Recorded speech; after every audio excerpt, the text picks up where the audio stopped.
통상적으로 좀 인기 있는 과라고 얘기를 한다면 돈 많이 벌어서. 들어오세요. 안녕하세요. 안녕하세요. 반갑습니다. 반갑습니다. 식사는 하셨나요? 네, 점심 먹고 왔습니다.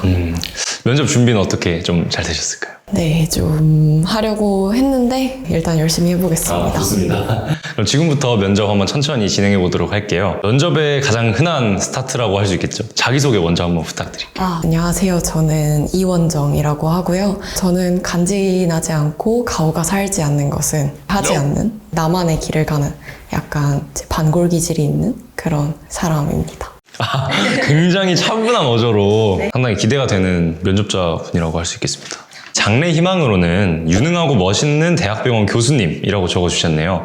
의학 드라마의 주인공 같은 그런 사람이 되고 싶다라고 적어주신 걸까요? 사실 그런 슬기로운 의사생활이라든가 이런 거를 제가 본 적은 한 번도 없는데요. 대학병원 의사가 되고 싶다라고 생각했던 건 사실 중학생 때였는데 제가 우연한 기회로 연세대 세브란스 병원에 가던 적이 있었어요. 근데 거기 이제 하나님의 뜻으로 인류를 질병으로부터 구원한다라는 그런 이제 맥락에 말이 적혀 있었고 그런 말이 이제 순간적으로 저를 좀 매료했던 것 같아요. 질병이라는 게 지금까지도 이제 완전히 해결이 안 된 문제고 또 이제 인류가 코로나 때문에도 지금 되게 많이 고통받고 있었잖아요. 이제 그런 부분들을 의사로서 뭔가 해결할 수 있고 인류를 위해 도움을 줄 수 있다는 게 되게 저로서는 엄청 멋있어 보였고 그런 이제 일들을 하고 계시는 그 대학병원의 교수님들이 그 당시에는 되게 엄청난 사람들처럼 보여가지고 저는 내가 이 길을 가야겠다라는 생각이 그때 딱 들었던 것 같습니다.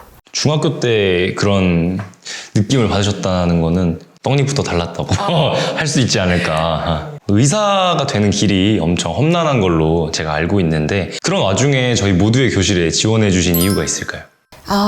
제가 모두의 교실에 지원한 이유는요. 제가 사실 의대를 바로 갔던 건 아니고 원래 이제 생명공학을 좀 전공하다가 의학을 공부를 하게 되었는데 제가 생명공학이 생각보다 그때 되게 안 맞더라고요. 학생들이 사실 고등학생 같은 경우에는 대학교의 학과 이름 정도 보고 뭐 거기서 뭘 공부하는지 대충 이제 선배들이 아름아름 얘기를 하는 그런 수준으로만 알고 보통 진학을 하게 되는 걸로 알고 있는데 물론 저도 그렇고요. 근데 이제 생각보다 학과에서 배우는 내용이라든가 사회에 나와서 실제로 이제 써먹을 수 있는 부분들 이런 것들이 생각했던 거 이상의 것이 기다릴 때가 많고 이제 어림짐작한 것보다 더 힘든 상황들이 좀 연속될 수 있어서 저도 그렇지만 방황을 했었거든요. 그런 방황하는 사람들에게 이런 길도 있다. 제가 간 길도 있고 또 다른 길도 있으니까 조금 주도적으로 그런 부분들을 찾아봤으면 하는 마음에서 그런 이야기를 들려주고자 모두의 교실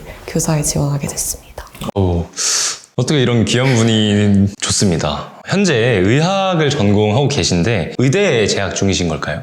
아니요. 저는 의대를 간 건 아니고요. 저는 의학전문대학원에 재학하고 있습니다. 제가 의학 관련해서 좀 문외한이라 의학 전문 대학원에 대해서 한번 말씀해 주실 수 있을까요? 의학 전문 대학원은요, 말 그대로 대학원이기 때문에 학부를 졸업을 하고 진학을 해야 하는 곳이고요. 로스쿨도 이제 비슷하게 법학 전문 대학원이잖아요. 그래서 다들 리트라는 시험을 쳐서 가게 되는데 비슷하게 의전원도 MDT라는 시험을 치고 뭐 기타 다른 면접 같은 것들도 보고 그 다음에 이제 학부 졸업한 신분으로 들어가게 되고 의대는 이제 예과 2년, 본과 4년 해서 총 6년을 다니잖아요. 의전원은 본과 4년의 과정만 이제 거치게 되면서 기초의학 한 2년, 뭐 병원 실습 2년 뭐 이 정도 해서 졸업을 하면 의무석사라는 학위가 나오는데 대학원 졸업했으니까 석사 학위가 나오고 의사 국가고시를 보면서 의사가 될 수 있습니다. 제가 알기로는 이제 학부 또는 지금 재학 중이신 의전원을 졸업하게 되면은 뭐 인턴 그리고 레지던트 이런 과정을 이수한 후에 진짜 의사가 된다고 알고 있는데 분과를 가리지 않고 이 동일한 과정을 다 이수하게 되는 건가요?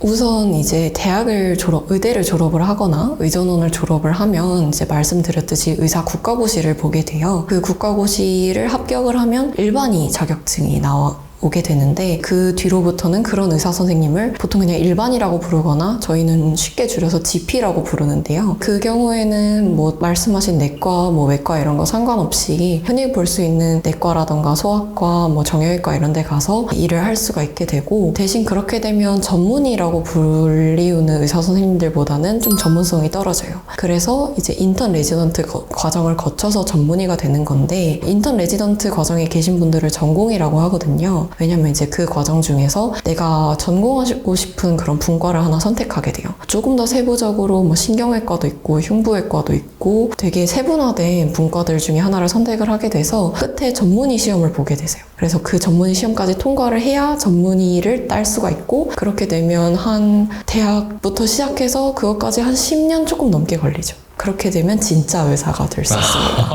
와, 정말 쉽지 않은 길이라는 생각이 더 커지게 되는 것 같습니다. 사실 의사가 된다고 하면은 여러 가지 아까 말씀해주신 전공을 선택을 할 수도 있을 것 같은데 근래 가장 인기 있는 분과가 있다면 어떤 분과일까요? 분과라는 게 자기가 이제 적성에 좀 맞아야 되고 누구는 이제 외과 같은 거 수술하기 좀 두려워하시는 분들은 외과 안 가고 내과 가려고 하시는 분들도 많고 하잖아요. 그래서 보통 조금 사바사 케바케이긴 한데 통상적으로 좀 인기 있는 과라고 얘기를 한다면 피부과 돈 많이 벌어서 재활의학과 요새 이제 고령화 사회다 보니까 조금 뜨고 있는 것 같아요. 아무래도 좀 지속적인 수요가 예상되는 분과에 일반적으로는 인기가 좀 있는 것 같다. 네. 원정님은 대학병원 교수님이 되는 것이 꿈이라고 말씀을 해주셨는데 연구해보고 싶은 분야가 혹시 있으실까요? 사실 대학병원 의사라고 하면 보통 임상의학 같은 것들을 많이 연구를 하시거든요. 근데 저는 아무래도 생명공학도 이제 전공을 하고 왔다 보니까 기초의학과 임상의학을 좀 연결해 줄 수 있는 중개의학 분야를 좀 연구를 하고 싶다라고 생각을 하고 사실 의전원에 들어온 거라서 대학병원이 사실 인프라가 되게 좋잖아요.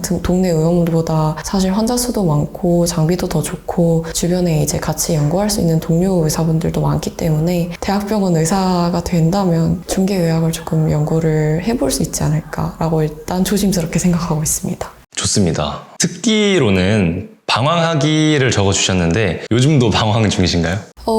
네, 방황 아닌 방황 중입니다. 이제 남들이 보기에는 좀 기만이라고 할 수도 있겠지만 이제 합격했다고 해서 다가 아닌 거를 그렇죠.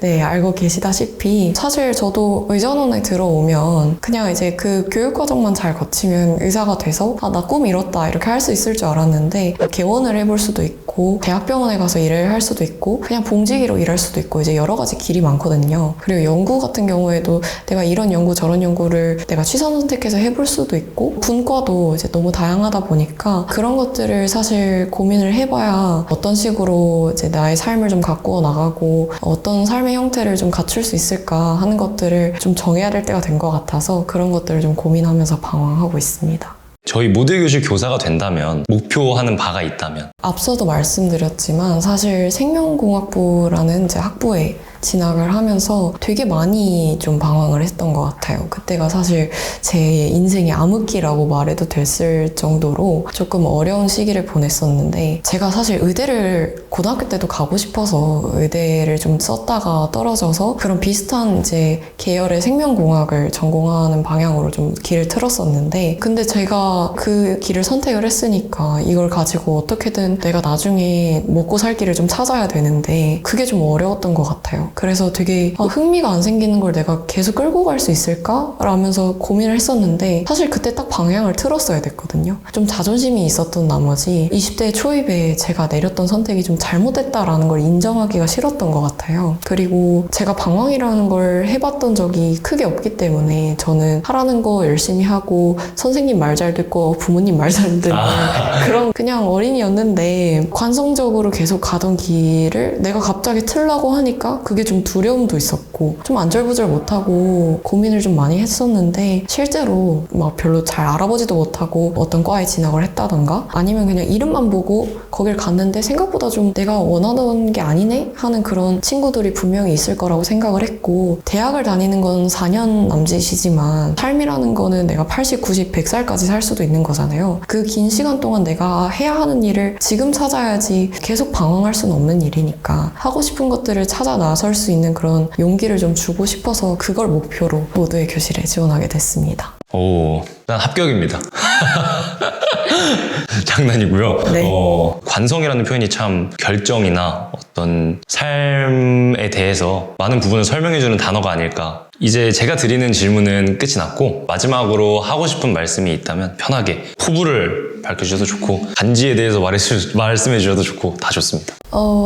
우선 이렇게 면접 자리 마련해 주셔서 정말 감사드리고요. 서류 통과를 하셨기 때문에 또 이게 마련이 된 자리이기 때문에 아니요. 이렇게 면접 볼 수 있게 해주셔서 정말 감사드리고요. 사실 제가 이렇게 말을 한 게 어떻게 전달이 될지 모르겠어요. 왜냐면 이제 의전을 다니고 있는 입장에서 저 사람은 이미 약간 잘 됐으니까 저렇게 이야기를 할 수 있는 거 아니야? 라고 생각하는 사람들도 있을 수도 있을 것 같아요. 물론 이제 그런 점들을 간과할 수는 없지만 힘들었던 시기를 겪었던 것도 맞고 우울했던 적도 많거든요. 그래서 저는 사실 우울증도 조금 있었던 것 같아요. 그래서 이제 밤마다 잠도 못 자고 뭐 했었는데 그런 시기를 겪고 지금에 온 만큼 제가 겪었던 그런 고민들이랑 비슷한 고민들을 겪고 있는 친구들이 제 이야기를 듣고 조금 한두 명이라도 좀 도움을 받았으면 좋겠습니다. 좋습니다.